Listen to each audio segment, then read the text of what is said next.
I thought I would be bringing him back to the States and helping him navigate the healthcare system. But instead, we cracked beers and we sat on the beach and we listened to Pink Floyd. We took some more mushrooms. We hung out. We went swimming. Yeah. And then I left him, and a week later, he died. Welcome to Entrepreneurs in Recovery. I am so grateful that you are here and that you're tuning in today. How are you doing today? Like, really? How are you doing? How are you feeling? Why don't you take a moment right now to just breathe? Take a moment for yourself, for some self-care, for some nurturance. Because today is an episode where I get to interview a gentleman who has been on quite a journey. And I really appreciate how vulnerable he showed up to this episode. I thought we were going to be talking about his company, which is amazing. It is called Althea, and the guest name is Niko. And Niko is the founder of a company that is software for the introduction of regulated psychedelics, so above ground psychedelics. And it is a way to connect the legal psychedelic marketplace, which obviously right now is very small in the US. They also have software that helps to find the right facilitator to work with in the state of Oregon. They're about to also start to work with Colorado as they are going to launch their program here soon. And one of the most amazing parts about what they just launched is they have what's called the Forward Fund, which is for psychedelic healing, which is a way for you to donate for someone to have a psychedelic experience that can't afford it, like a scholarship. So you can check all that out. We get into that, all this stuff in the episode. We might have actually not got into the Forward Fund because that actually is new. So I want to let you know too that Niko in this episode had just got incredibly vulnerable and shared about the story with his father and the story with his mother, with a journey they did together, which totally hit home for me and is something that, wow, one day I would hope to experience with my own family at some stage. So without further ado, enjoy this episode with Niko. Hi, Niko. Welcome to the show. Thanks for having me. Excited to be here, Jesse. Yeah, I'm excited to have you here. And so I'd like to let the audience know just where we met, where every guest that I have on, where we met. And maybe you'll have to remind me. I think we met through a recommendation or a referral from someone or did you just find me? I can't remember. Did you just find me on my podcast, or did we meet through one of these amazing past 10 guests of the psychedelic space? I honestly have no idea. Yeah, I don't remember either. Now I'm searching. I can't remember. It wasn't Dr. Dana Lerman, was it? Or no? Oh, wow. Oh yeah. She's we work with her. Maybe that was it. Yeah. Okay. So from Skylight Psychedelics. Wow, that's been a fruitful podcast. I have met amazing people, and she's been amazing referral source. But in any event, I'm glad to have you here, and I'm really excited to jump into your story and let people know what you're doing, which is so incredibly important and way ahead of the curve, which I love to have these disruptive conversations, these positive disruptions that are happening. And your company is doing that. So to get us started, I would love to let the audience know a little bit about your story, your background, how you get into this space, and what you're doing today. Sure. Yeah. I am a healthcare entrepreneur. That's how I identify. And I started working in healthcare technology over a decade ago. And I started a company in that space called Redox in 2014. And that was right around my first psychedelic journey too. When I started that company, I was one of the 3 founders and the president, and I used psilocybin for the first time in the woods with friends, like I think a lot of people do. But the experience was so profound that I started making it part of my practice as someone who was trying to be a better leader, a better person, a better father eventually. And so it was about every 6 months or so I would go into the woods with psychedelics and have an amazing experience and come back feeling like things that were once seemed like burdens now felt like amazing opportunities. And it helped me prioritize what was important in my life. And so I did that throughout the decade that I was leading Redox.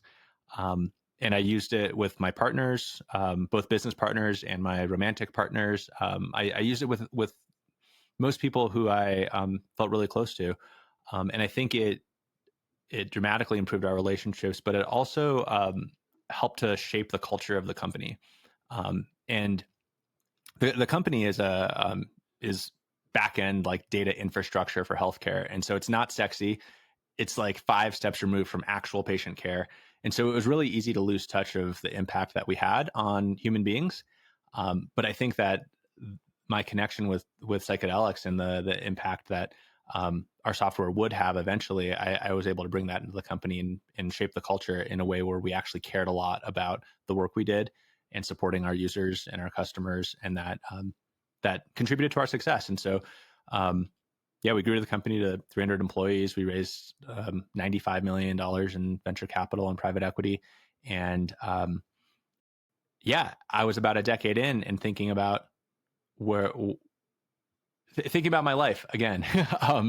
And I went on a retreat to the Bahamas and did a psychedelic journey, and I had a very pointed ego death on my identity as the founder of the company, and thinking about if I wasn't the Niko, founder of Redox, like who was I? And I had to grapple with the death of that identity, and it made me start thinking about like, am I actually just staying at the company because it's now a comfort zone? And yeah, feels good. I having been a founder, it felt easy to be there because I got treated differently because I helped to start it. Yeah, so I started grappling with that question, thinking about leaving, thinking about what I would do if I left, who I was if I would leave. And it was right around that time that my dad got diagnosed with cancer. And I had known throughout, probably the last decade or so that he was sort of a stop on my healing journey that I knew I'd have to get to. And his cancer diagnosis was a wake up call that, oh, this is urgent now. I need to go be with him. I need to figure out what our relationship is. Figure out how to be with him.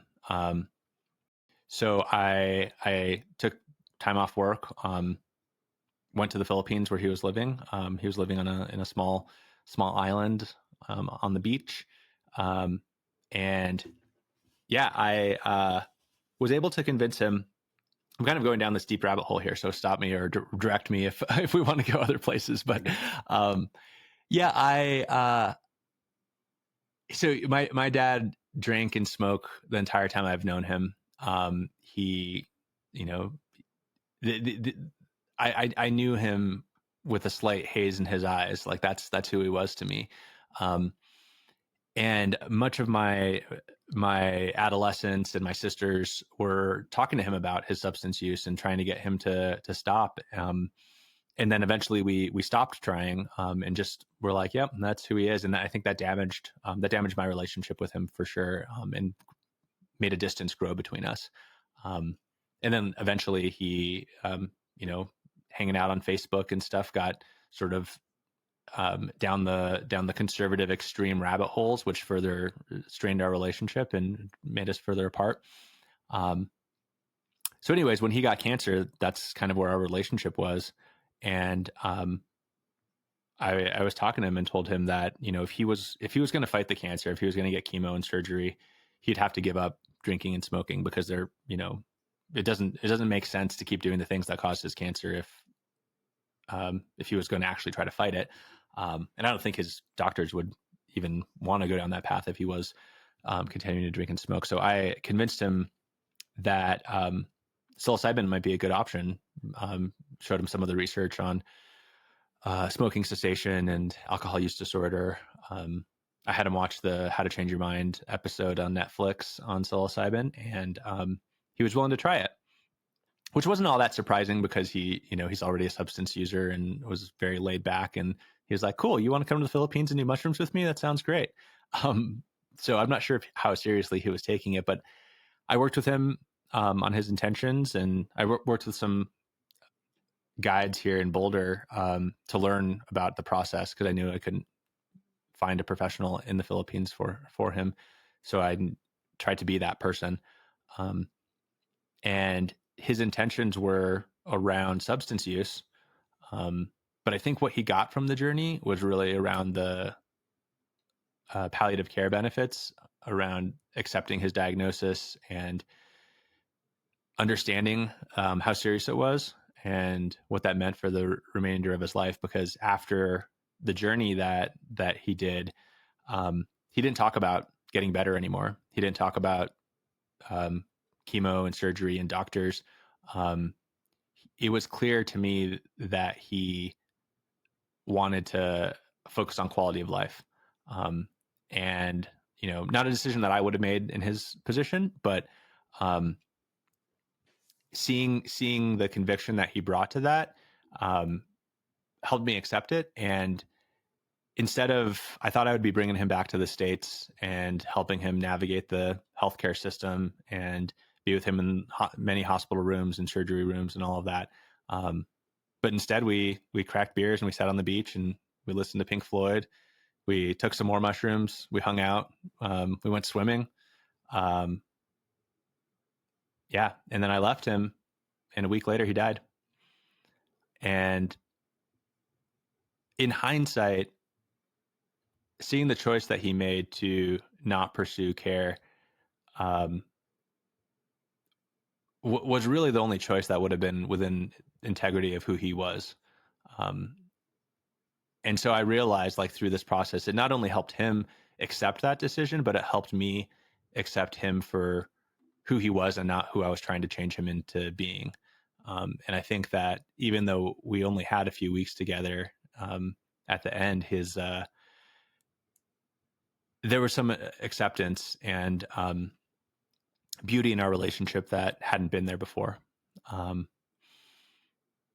Yeah, and in hindsight too, with how quickly he degraded, it probably was the right decision to not pursue care. So yeah, but after that, I was already down this rabbit hole of, like, I think psychedelics are important, but after seeing what it did to my dad and our relationship, I was even further there. And then I worked with my mom as well in her grief. And then later on within our relationship, we did an MDMA session together. And yeah, gosh, my mom comes and lives with me for a few months out of the year now. And I think before psychedelics, I would have been really disturbed by that. And now I'm like, I love it when she's here. It's great. And I appreciate our relationship so much more. Well, can I just say, like, wow, thank you for sharing that story about your dad. That is very special, to allow him to have his own say in his own death, and to be able to, be at peace with that in himself. And then you having to accept that and facilitating that experience with him before he went to the other side. Because obviously psychedelics have been known to be, sort of a death before death. And then palliative care, we're learning more about the studies that are happening in that space. So you directly had that experience. And I just want to say thank you for sharing that. That was a really powerful example. Yeah. And I was so surprised at how, like, I felt like I was going into it for him, like trying to help him. And I didn't realize how much it helped me. And that was, and it's almost like regretful in that, he had his substances as addicted to smoking and drinking. And it was like so much of my life was effort trying to not accept that. And I see now, like, in the acceptance that I found in it in our last few weeks together, like, I'm like, gosh, why didn't I have that longer? Like, why couldn't I have, just been okay with that, smoke a cigarette with him, something like hang out. Yeah, it would have been worth it. Well, it sounds like your mind was involved too. Like it was like you wanted to help him, even with the psilocybin in your research of psilocybin helping with smoking cessation, Yeah, and like yeah, coming with the mind, like, all right, we're gonna heal him because we've seen the evidence. And then like he's just, you get there and he's like, no, this is the way for me. And yeah, yeah. yeah, to really see that, it takes a tremendous amount of wisdom and courage, and also grief, but the courage to be in acceptance with yourself, with Yeah, that. and that was time and time. I talked to maybe 3 or 4 um, psychedelic guides in preparation for this, like because they do such important work, and I knew I was going into this like without. Yeah, I needed as much help as I could get, and what I kept hearing from them was, I need to drop any agenda I have about this situation. I need to be there for him. Let it unfold as it will. Um, I was recommended a book called "The Adult Children of Emotionally Immature Parents," which, like, what a title, right? And basically the message I got from the book was, take all of your dreams and desires of how you want to change your parents, write them down, and then rip it up, because you need to just accept them as who they are, even if that's painful, because we're not going to change them. If they're emotionally mature, we're not going to change them. We're not going to make them emotionally mature. Um, and so I think that was a lot of the priming that I had going into that journey as well. That was, yeah, wildly helpful. Yeah. I'd love to hear, like, you brought up your mom, and I'm so grateful that you came on the show and are being so vulnerable, because these are really intimate experiences of your life. And Yeah. to share them is like, it's helping me listening to it. I want to hear about, since you brought it up, like psychedelics with the family. I mean, this Yeah. is, for me, just hearing this, I hope my mom is listening, and I hope one day that can happen, because I know the power of psychedelic assisted therapy. So I would love to just, whatever you'd like to share about you and your mom's journey together. Yeah. Well, so the first one, I sat with her while she did psilocybin.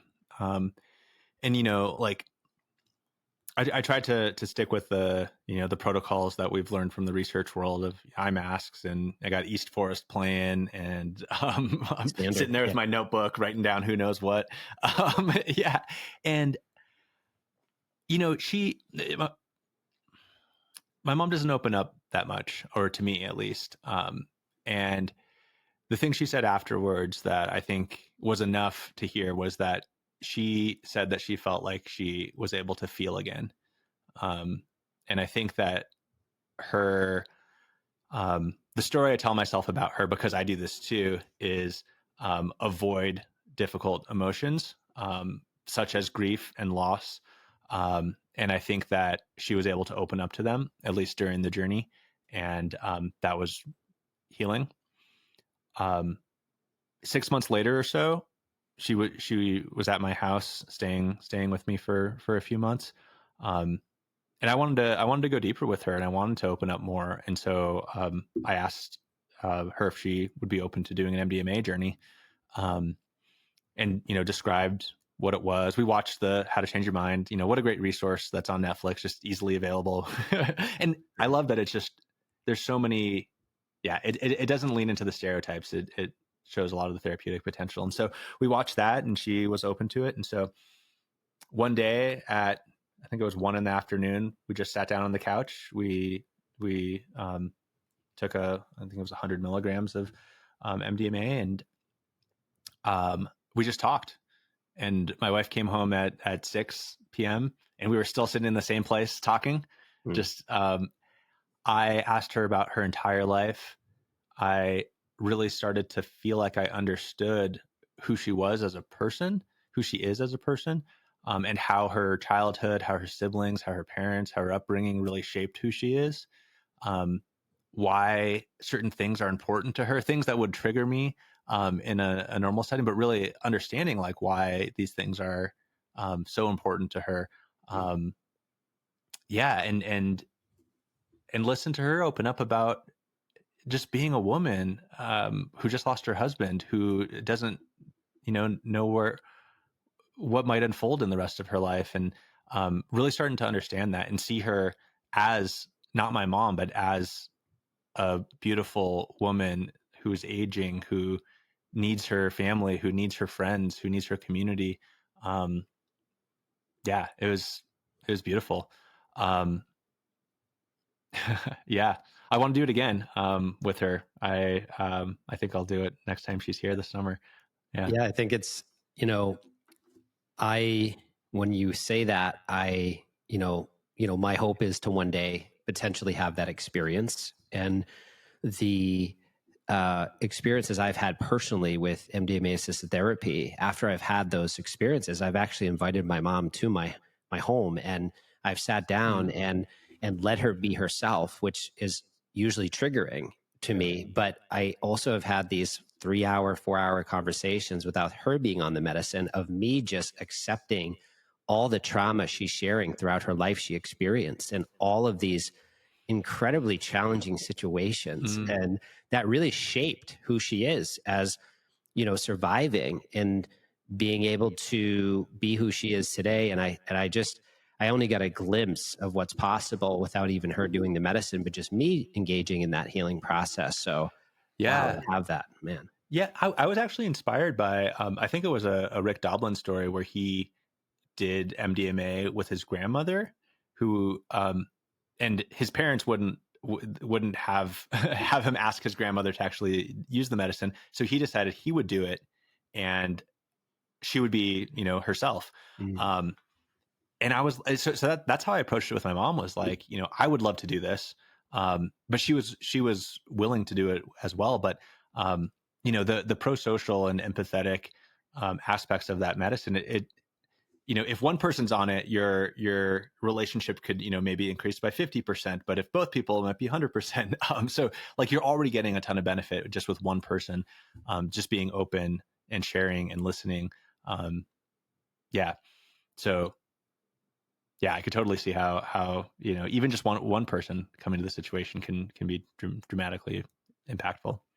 Yeah. So, like, people, I think, are starting to understand, who are listening to this podcast, that why are we talking about psychedelics so much in this podcast? Well, the reason why is because of the potential health benefits, the potential mental health benefits, the potential benefits around addiction recovery, and a host of other things, PTSD, trauma. And we're seeing the research, and firsthand, I'm having these experiences, and my guests are coming on and talking about it. So, like, that's why we're talking about it, right? It's not just because this is an upcoming, you know, crazy renaissance that's going to impact like all these markets. It's about the mental health, the addiction. These are the things that are fascinating subjects to me. And with that said, your company now, Althea, right? So that, I think I said it right. The company now is. I'd like to hear about that, because Yeah. what you're doing is, it's directly impacting this space. So let's talk about it. Yeah. I was just smirking because I realized you asked me to, um, how I got to working in this space initially, and yeah, we went down that rabbit hole. But it's so relevant um, in getting here. So I started, just looking at what else is going on in the psychedelics world, having these experiences with my family and personally, um, knowing the impact they can have on human beings, whether people are dealing with a serious mental illness, or who are going through a life transition, or grief, or loss, or substance abuse, or yeah, even just any transitions. Um, I wanted to figure out how to bring that to more people who need it the most. And so I started looking at what was going on in the state programs. Colorado had just voted to legalize or decriminalize natural medicines, and Oregon had already decriminalized it and created a state program to actually work with a state licensed facilitator. So actually putting some more parameters and scaffolding around the process to make it, in my mind, make it more accessible to those who are skeptical, or those who are less open, or want a little more safety and guardrails in these experiences. Um, so I saw that as a huge potential. Oregon launched their program a year and a half ago now, and it's the only place in the United States where you can go and legally do a facilitated psilocybin journey and pay for it. out of pocket, all legally above board, except for the very, very few church examples.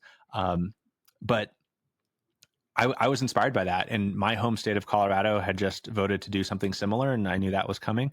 And so I started getting involved in the regulatory rulemaking process with our regulators to understand how these programs will work, to share, my thoughts on how they could work based on my experience in the healthcare world. And what I realized through this process was that in this regulated space, there's a lot of compliance requirements. You have to document things a certain way, that sort of stuff. And software can help with that. And software has been my paintbrush for the past many years. And so I saw an opportunity to use it in this psychedelic realm.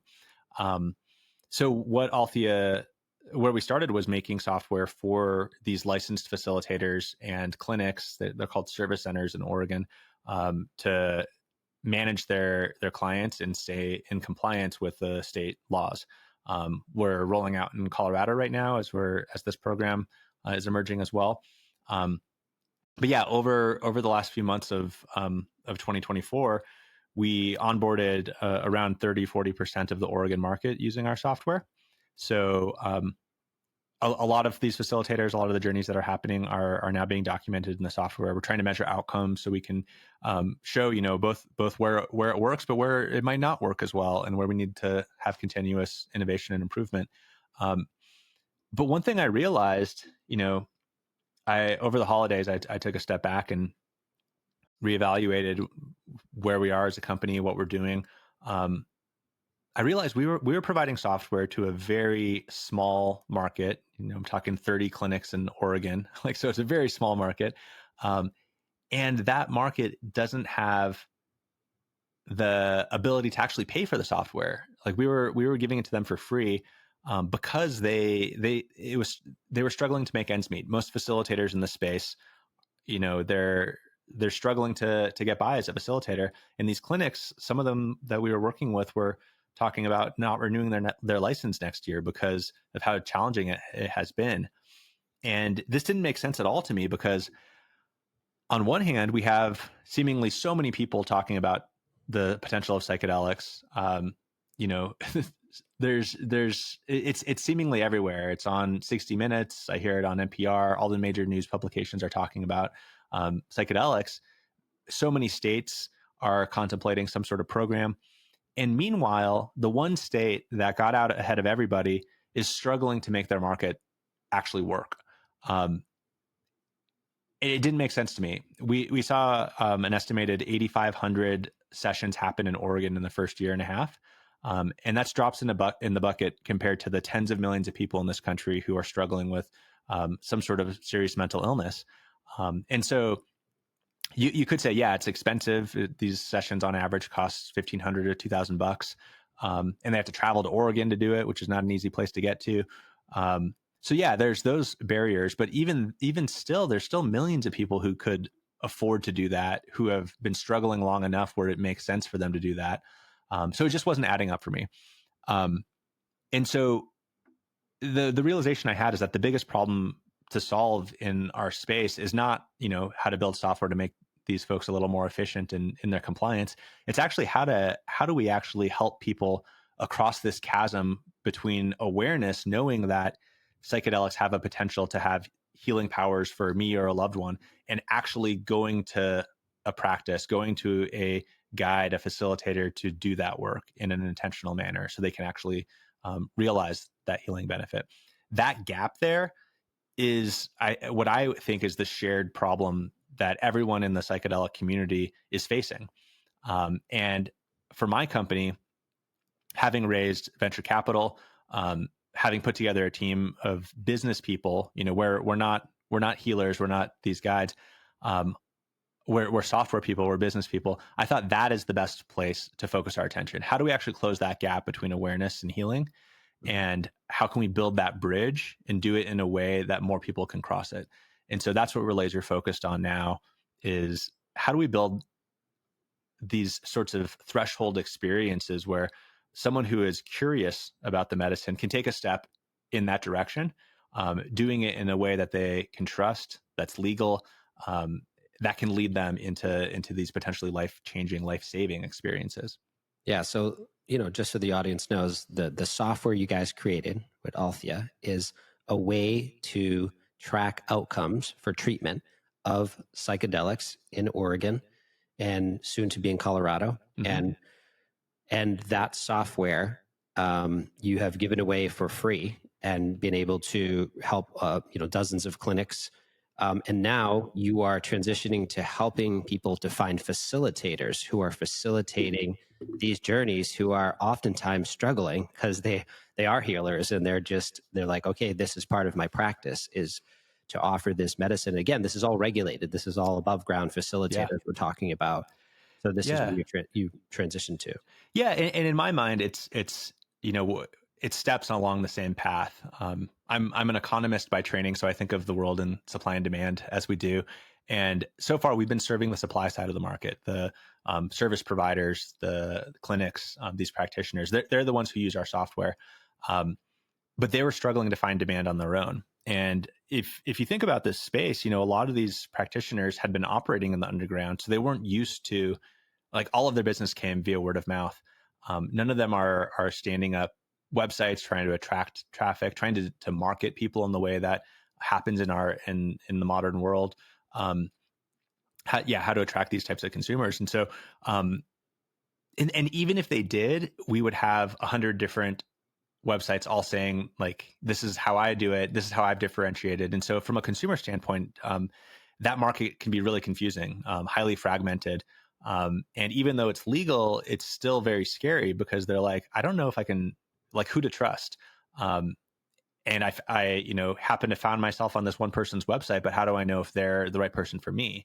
And so it's that market fragmentation problem that I think we can address because we have so much of the supply side using our system already. We can determine, what types of facilitators are good with what types of clients, where their experience levels are. And so when a client comes to our website and fills out an intake form, we can actually use that information to find them the right services.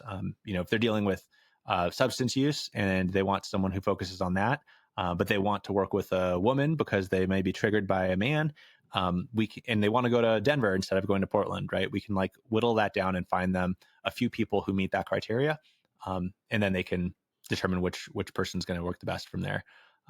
So it's that market fragmentation problem that's building off of our kind of supply side services that we were providing before. Yeah, that's cool. Because when we first talked, you were just doing the software side of this, which is so important, so important.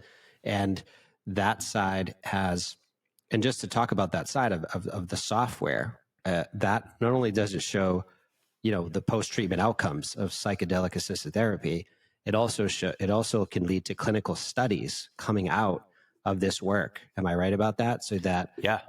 that's huge, right? The published studies, that's really where the next frontier.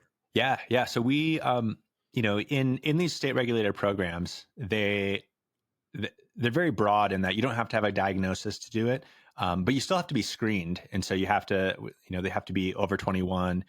You can't have schizophrenia. There's some parameters. You can't be on lithium. So essentially, it's required for facilitators to screen someone before they take part. And what's great there is that when you screen someone, we can also measure their baseline, like how they're doing. So if they have depressive symptoms, we can give them a PHQ-9, standard way of measuring depression, and see where they fall. And then post journey, we ask them the same sorts of screeners. And so post journey, we're measuring, what was the journey like? We give them the mystical experience questionnaire. If they took the PHQ-9 ahead of time, we give them the same thing on the back end. So we can actually start drawing that picture between who were they before and who are they after. And that data at a large scale is going to be super valuable in not only driving the science of how and when and why psychedelics should be used, but also driving policy and potentially even insurance coverage, employer benefit coverage, things like that, where we can really start to improve accessibility. I think accessibility is another big challenge in this space, and I think that if we can actually show how these types of modalities benefit these human beings, and how that can reduce costs or improve productivity in the workplace, reduce costs from a healthcare standpoint, we can justify paying for them. And when I say we, I mean, the social systems that we have in place, like insurance, like your employer benefits and things like that. Yeah, so it's really interesting to look at what Oregon and Colorado is doing, right? So they're not waiting for the FDA, right? They're just like, we're doing this because we know in our heart, we know in the research, we know in our anecdotal studies, and now in the more regulated studies that there's huge potential here. Is it for everyone? No, of course not. But there's a lot of healing potential here. So in many ways, they're disruptive states, what they're doing. And, you mentioned Oregon having over 8,500, sessions in just in the first year. And then that's pretty amazing. We have so many people who could benefit from these potential sessions. How many facilitators are there right now in Oregon? And then since Colorado's next, maybe you can talk about that timeline, and how many facilitators do you see in Colorado when that happens? Yeah, so right now in Oregon, there's about 300 licensed facilitators. I would say that it's probably only a quarter of them who are doing it full time. And that's because some of them are therapists and they have a therapy practice and they just wanted to add this as a modality for their patients. Yeah, and I think it's a large reason why a lot of them aren't doing it full time is because they just haven't found enough business. And so it gets back to that problem of how do we actually find the demand to meet the supply. I think Colorado is going to have more facilitators. It's a bigger state, a bigger economy. The rules around the way our program works in Colorado are slightly different and will enable more types of practices to emerge. So, we have a clinical facilitator and a regular facilitator. So, we don't need to get into the technical nature of it, but I think we're going to have more, which is great, but also a little bit concerning because in the Oregon market, we're seeing that it's something like half of the participants are coming in from out of state. They're traveling from elsewhere to go to Oregon to do psilocybin.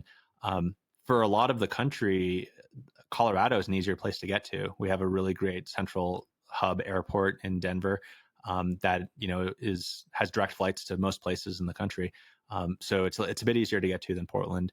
And so I think that's worrisome from the Oregon market, but I think we're going to see a lot of that medical tourism happening in Colorado because of it.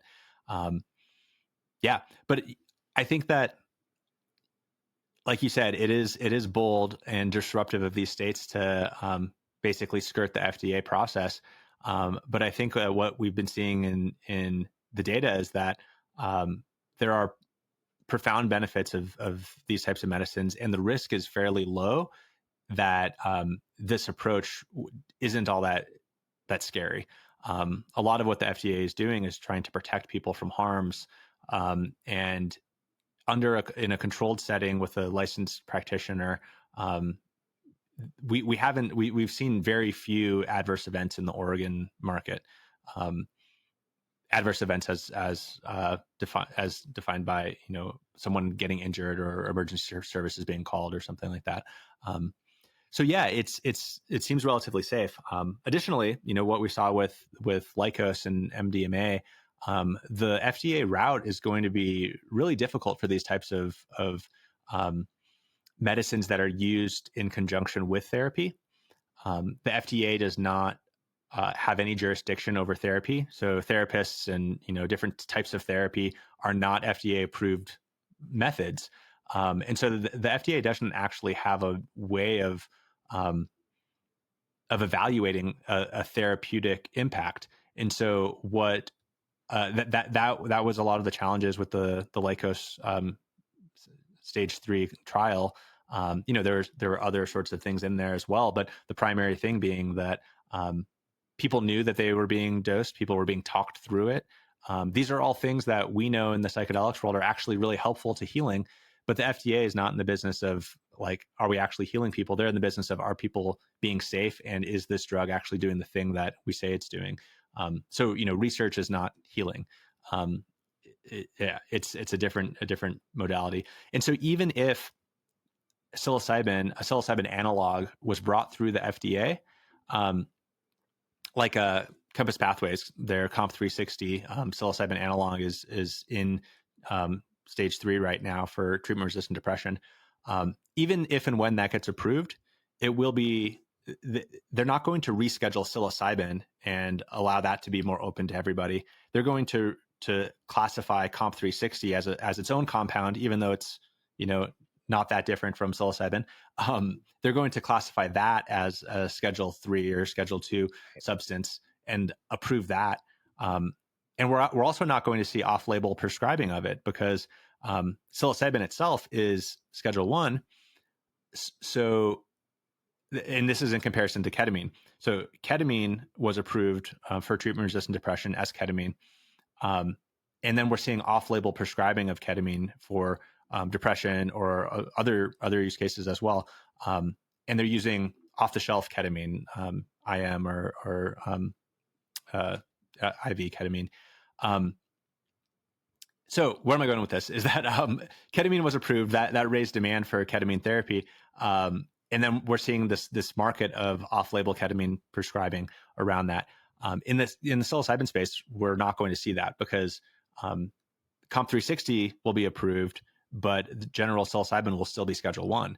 And so you can't, Schedule 1 says there's no medical use for it, so you can't prescribe something like that. And so it needs a fundamentally different program other than FDA approval and the traditional medical route to get these drugs at large, unless it's, being distributed by a pharmaceutical company, into the hands of more people who need it the most. And that's why I believe state programs are a really great way of doing that.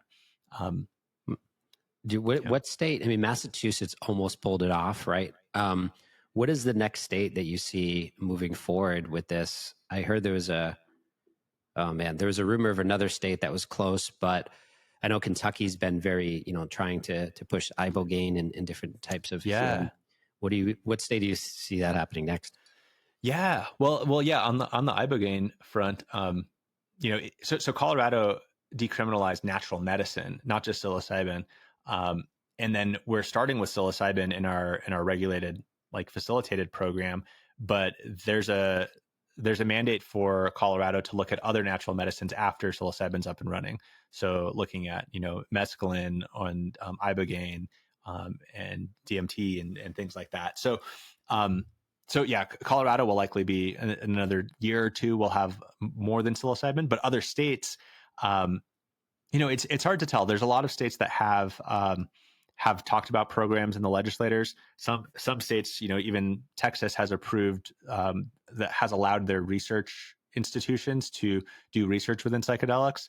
As you mentioned, Kentucky, Arizona, it sounds like is going to put something in the ballot in the next legislative session. Minnesota, they just had the governor put together a task force to recommend something to the legislator. They recommended to do a state program. And so it seems likely that the legislator will bring a bill forth to put a state program in place, much like we see in Colorado. So yeah, it's, California has brought this through a couple times, and it's been vetoed on Gavin Newsom's desk. But the public there wants it. And so we'll probably see that come by again. I think something to note here is the amount of activity in many different states very quickly. It's not like cannabis was, where it was sort of like slower over a decade. Over the past 3-4 years, we've actually seen many states talk about doing something. So it's happening a lot faster. I think that's driven both because cannabis has carved a pathway for states to do this on their own, but also because of a less partisan topic here. Cannabis and sort of drug reform has traditionally been seen as a more liberal view, but with psychedelics, because of its tremendous impact on folks who have experienced trauma and who may be experiencing PTSD, which such as first responders and the military services, we're seeing a lot of bipartisan support, and that's been driving a lot of these states, which you wouldn't think would be at the forefronts of psychedelic reform, who are there. At the MAPS conference in 2023, we saw Rick Perry, the governor of Texas, shared the stage with our governor, Jared Polis, in Colorado, who who is progressive. He's gay. He brought psychedelics through, sharing the stage with the governor of Texas, and that's some of the beauty that I think psychedelics can bring. Well, that's the whole thing is like, part of having a platform like a podcast is bringing things out of the shadow to the light, that don't get talked about on mainstream media. And, I'm just sitting here like, how many politicians have done ayahuasca, ketamine assisted therapy, MDMA assisted therapy? I bet there's a number, and they don't come forward because it's like many medical doctors who are afraid that if they speak out, they'll lose their license, they'll get harshly punished. And I would imagine there's a lot of politicians that have actually done psychedelics, ketamine assisted therapy. And, like you mentioned, Rick Perry, like I really hope that there's more politicians coming forward. This new administration is triggering just about every person. And then also in many ways, like there's something that could happen here. RFK Jr. could potentially, even though he hasn't done it, he claims, and he's been sober for 38 years.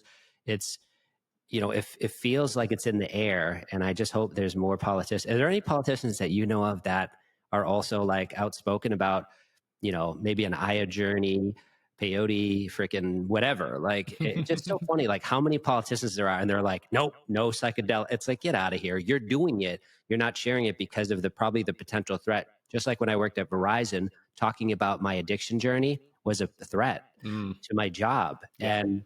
And I still did it. But when I say it was a threat, it was just, there was going to be some potential ramifications for. Yeah. There's this concept of how underground movements, it seems like no one's talking about it. And then at some point it clicks, and then everybody is in, and it seems like it was there all along.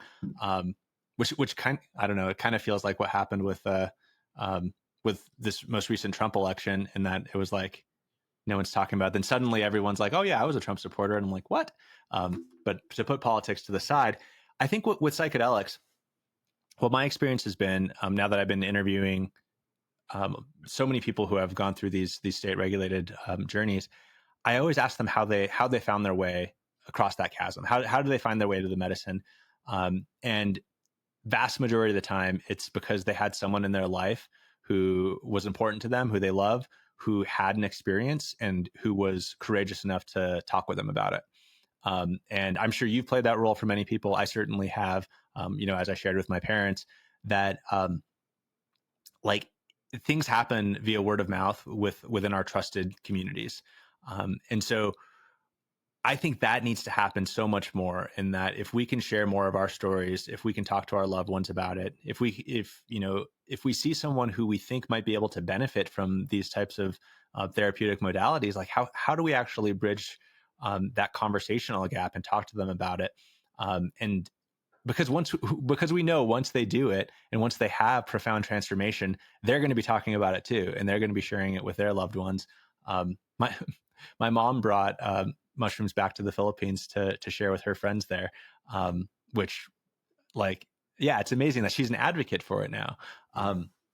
So I bring all this up to say, the more that we share, the more that we bring people into these circles, the more of society, up until a point where when we get that first politician to stand on stage and proclaim that they support it, they have done it to their great benefit, it'll break the ice, and it'll allow others to say yes too.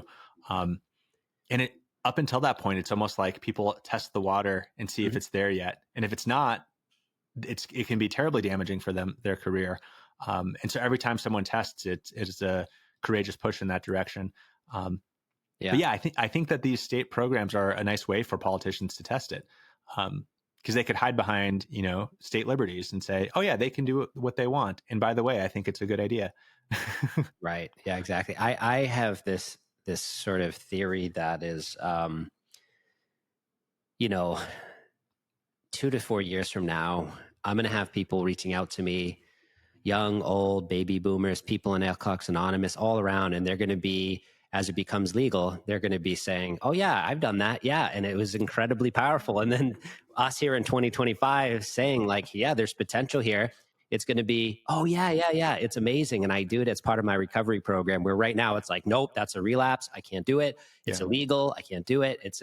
I feel in like a 2 to 4 year time span, we're going to see more, states move forward with this. You're going to see a little more easing of the laws, and people are going to have access to this, hopefully have access with insurance companies coming on board and making this way more accessible, because the rumored prices of MDMA assisted therapy with insurance company is super expensive. And so I'm hoping to see that happen. And I know we're really ahead of the curve, and it's, Yeah. And if I could share one more thing that we're going to be launching here in the next couple of weeks. I haven't shared it much, but I'm so excited about it.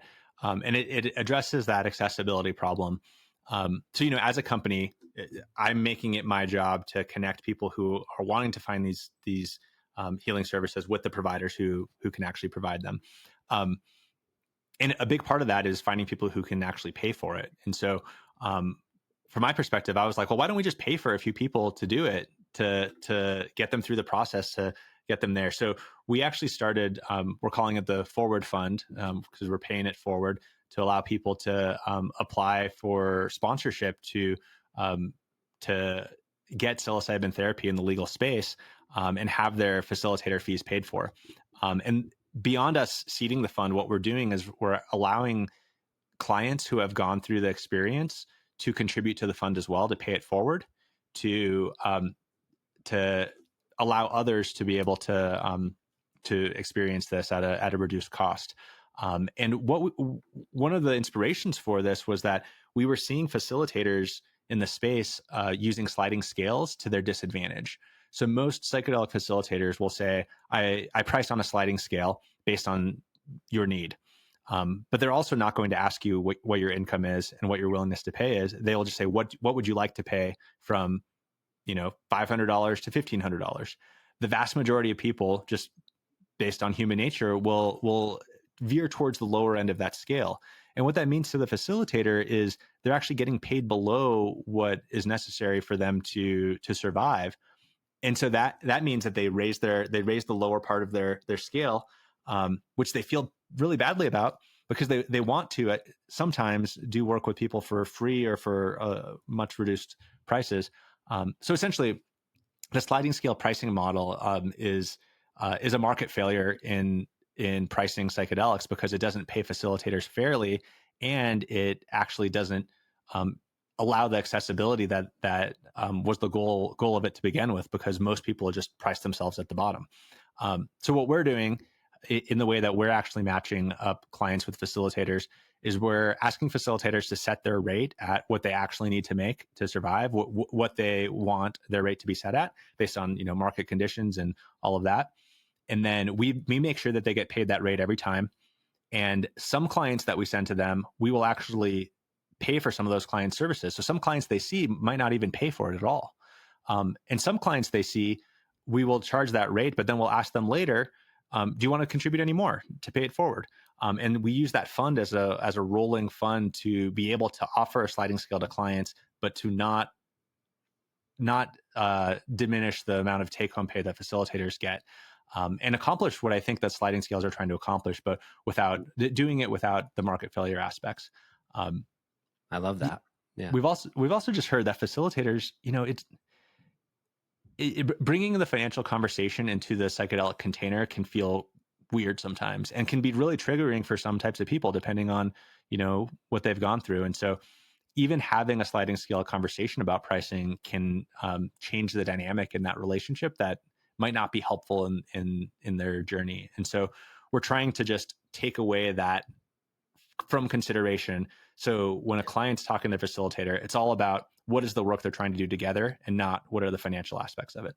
Yeah, I love that. I think, it's always about the stories, right? So you have people who get really triggered about psychedelics and psychedelics causing harm and it's illegal. But then when we bring up the word veterans, they go, oh yeah, I'm glad we're doing psychedelic studies of vet. It's like, it just, we need more stories, more human stories. And, people will start to have that understanding, especially if it's impacted them personally, which it has in my life. So it becomes something that you become an advocate for. And I'm sure a lot of these politicians and these legislative branches who there are people who are pro psychedelic is because their son or daughter or husband or wife was struggling with PTSD, suicidal depression, addiction, and maybe did an ayahuasca journey in outside or inside the United States or some type of and they're an advocate. But again, speaking out loud is really challenging. But I love what you're saying. I actually, when you said that, I actually wrote that down, that I would like to do that. I want to pay for someone's journey. Obviously, being in the space for the couple of years I've been in, I've experienced that. I've seen that happen, but I want to personally be able to do that in a regulated way, since there's the regulations. And so, anyways, thanks for the inspiration. I love that idea. Yeah, and we're launching it on our website. So essentially, what we're doing is we've partnered with a few other businesses in the space who want to pay it forward as well. And so most businesses in the psychedelic world, I think a lot of us struggle with combining capitalism and psychedelics, which we can go down in that world in a bit if you want. But I think that so many of us have signed the North Star Pledge, which is a pledge, an ethical pledge that people doing business in the space sign to say that we are aligned from an ethical perspective on making sure that it's accessible, on making sure that we're respecting the indigenous roots and carriers of these medicines, on finding some reciprocity in that, on supporting these types of initiatives, and which I think is fundamentally important in doing the business in this space. We don't want people, trying to sell healing for profits. Like that is that doesn't sit well with me for all sorts of reasons. But what I found is that by offering this forward fund approach, we can point at something and tangibly say, this is how I'm actually paying it forward.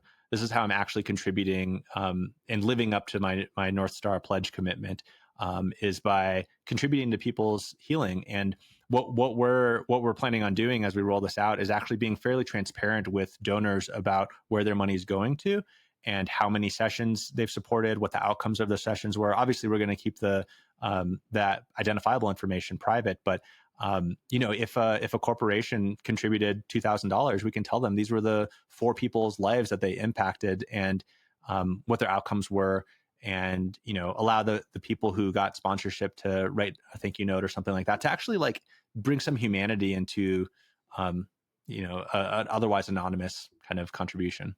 Yeah, I love it. Yeah, you can count my company, Entrepreneurs in Recovery, which is a company of one. You can count me in because I want to be a part of that. That's really awesome. I like that. that. Let's do it. Yeah, you could be one of our founding partners. That's it. Yeah, I'm down. Let's do it. Okay, cool.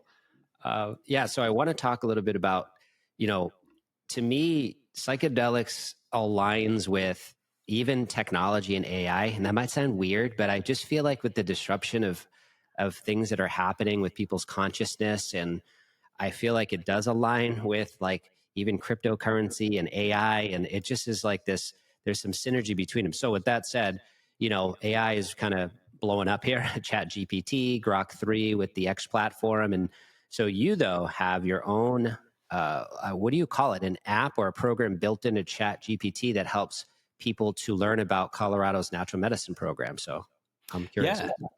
Well, yeah. So, as a technologist, I've certainly been following what's going on in the AI world and have been using these tools to help with all sorts of things. And so one example of this was, we are building software to help people with compliance in the natural medicine program in Colorado.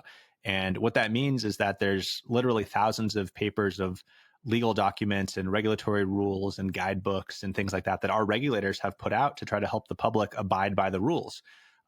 And they're dense. I hate reading legal documents, but it comes with the job. And so what I did was I trained an AI model. I used ChatGPT. I trained the model on the on all of the rules and regulations of the program, and built a chatbot that only looks at the data I gave it, only looks at the rules, the PDFs of documents and guidebooks that our regulators gave us, that gave the community, and loaded it into a chatbot. um, loaded into this AI model. The chat bot is the way that you interface with the model, and essentially you can ask it questions of the program.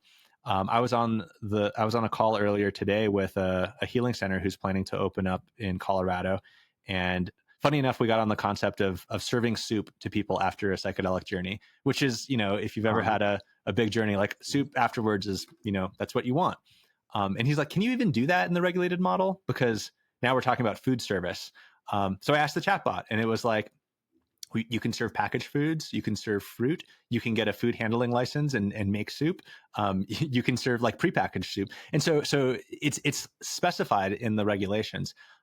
But yeah, the model I created was just a chatbot that I've distributed via a link on our website to anyone who's trying to figure out how to abide by the state program. Yeah, and you could ask whatever you want. And it took me maybe a half hour to build. So it is, that's one of the things that I have found just absolutely shocking with the proliferation of AI, is that it has democratized the tools of production. Because I'm not a software developer, even though I work in technology. I just read the instructions. I watched a YouTube video of some other person making it. I uploaded files. I paid OpenAI $20 a month. And suddenly I have an application that is as good as many of the lawyers I talk to in the space around these regulations, who charge $500 an hour.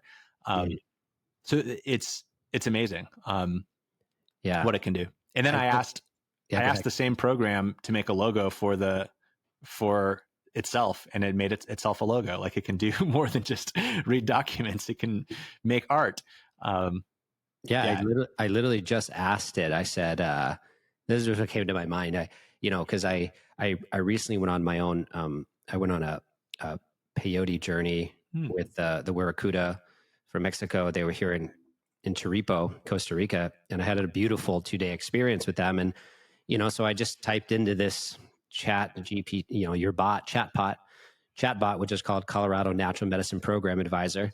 And I said, is mescaline legal to take in Colorado? And it said, yes, mescaline is legal for personal use in Colorado, but with some restrictions. And then it went through this whole thing about the natural medicine and the law. Like, how amazing is that? I can get instant answers. I don't have to pay anyone. Well, and I think the thing that I really like about that bot is that it's not pulling from the internet. It's not pulling from like random people's blogs and people's opinions. It's only referencing the legal like documents that our regulators gave us, and the actual law itself. Like, I uploaded the actual text of the law. So it is interpreting that and giving you these answers. But it's not like, if you Googled it, you're probably not going to find yourself on the regulator's website. You'll find yourself on some person's blog or on a forum or Reddit. Like, who knows if you could trust it. Wow. Well, man, that's amazing, man. I'm so excited that we got connected, because, you need to have all these pieces in place for this to move forward, to continue disrupting, continue healing, and people finding healing. And I'm really curious, what are you most excited about bringing to life right now? What's like your greatest vision that you're excited about bringing to life? It's honestly, when we get a human being to go to our website and fill out the intake form, and basically they're raising their hand and saying, I'm ready for psychedelic therapy, I'm ready for psychedelic healing. I get so excited, and I want to talk to those people. I often reach out and try to set up a call just to figure out who they are. And we just started down this business model, this approach in the last month, and so we haven't gotten that many. And the few that we have, like, some of them like wouldn't have probably found the medicine without having a bridge like this, an olive branch extended, that they can walk down. And so, like, it's entirely self-serving and obsessive about my company. But the thing that I'm most excited about is actually figuring out if we can get this to work. If we can build a bridge between all the people who have heard about it, who potentially want to do it, to actually getting them, in a bed in Portland at a service center, or sitting on a couch in Colorado at a healing center, sitting with the medicine, sitting with the facilitator, and actually doing it and finding that healing. I think, if I end up spending all of our investors' money on just doing that, and like that'll be worth it. um, Yeah. because, each one of those can be a life-saving experience. And that's priceless.